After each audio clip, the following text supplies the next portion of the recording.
U-2, single-seat, high-altitude jet aircraft flown by the United States for intelligence gathering, surveillance, and reconnaissance. Perhaps the most famous spy plane ever built. The U-2, also known as the Dragon Lady, has been in service since 1956. A prototype flew in 1955, and the last plane in the series was built in 1989. At first, the plane was used by the Central Intelligence Agency, CIA, and the U.S. Air Force, USAF, to monitor electronic emissions, to sample the upper atmosphere for evidence of nuclear weapons tests, and to photograph sites deep within the territory of the Soviet Union, China, and other Cold War enemies. On May 1, 1960, a U-2 was shot down over the Soviet Union, precipitating the U-2 affair, and in 1962, during the Cuban Missile Crisis, a U-2 took photographs that confirmed the presence of Soviet nuclear-armed missiles in Cuba.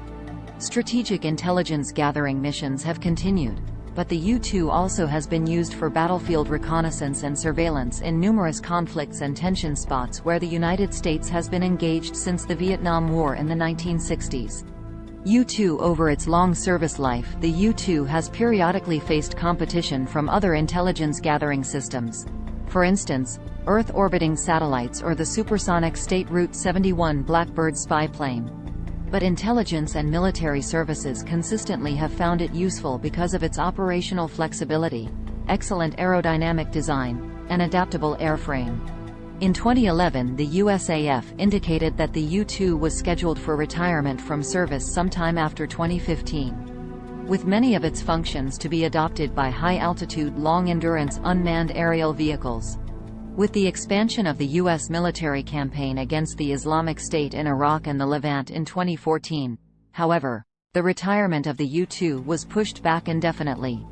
The U-2, built of aluminum and limited to subsonic flight, can cruise for many hours above 70,000 feet, 21,000 meters, with a payload weighing as much as 3,000 pounds, 1,350 kilograms. Its exact operational specifications are secret. It was designed by Kelly Johnson, head of the Lockheed Corporation's famous, semi-secret, Skunk Works, based on the fuselage of the supersonic F-104 Starfighter interceptor. In the late 1960s, the airframe was enlarged by more than one-third over the original structure, bringing the aircraft to a fuselage length of 63 feet, 19 meters, and a wingspan of 104 feet, 32 meters. An array of systems for mapping and imaging terrain, detecting communication signals, and performing a host of other intelligence gathering and surveillance activities is installed in bays located in the aircraft's nose, in the fuselage behind the pilot, and in large pods located at mid-wing.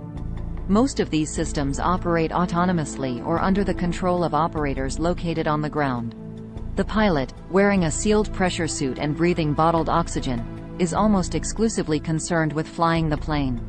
Since the 1980s, the National Aeronautics and Space Administration, NASA, has operated modified U-2s, designated UR-2, for Earth resources, for the collection of data on the atmosphere, Earth, and celestial phenomena.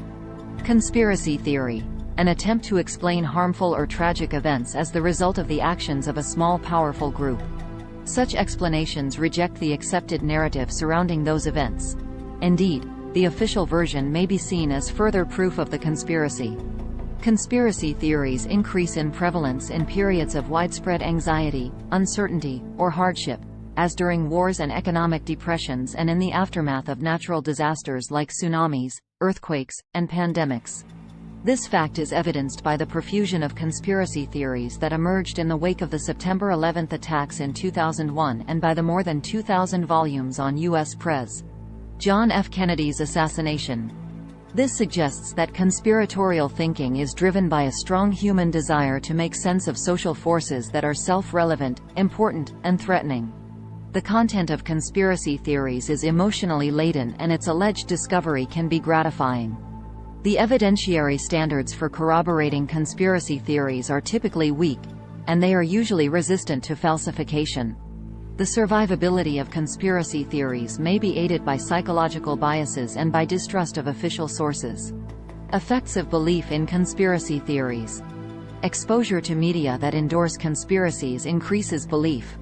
There is evidence that viewing the Oliver Stone movie JFK, 1991, increased belief in a conspiracy to assassinate Kennedy and decreased belief in the official account that Lee Harvey Oswald acted alone. A further outcome was that, compared with people who were about to view the movie, those who had seen it expressed less interest in political participation. It may be that distrust of those in power predicts and is caused by belief in government conspiracies. Researchers have investigated belief in AIDS conspiracies, the belief that AIDS was created by the U.S. government to kill homosexuals and African Americans, and attitudes toward condom use. This research has shown that the more strongly African American males believe in this conspiracy, the less favorable their attitudes toward condom use are, and in turn the less likely they are to use condoms. There is also evidence that these beliefs lead to distrust of research institutions and are a significant barrier to getting African Americans to participate in AIDS clinical trials. Such distrust did not develop in a vacuum. Starting in 1932 and continuing for 40 years, the U.S. Public Health Service, working with the Tuskegee Institute, studied the effect of syphilis on 399 African American men. The researchers conducting the Tuskegee syphilis study withheld treatment and allowed more than 100 men to die, despite the discovery of penicillin as a standard cure in 1947. It is clearly worth noting that governments do at least occasionally conspire against their own citizens.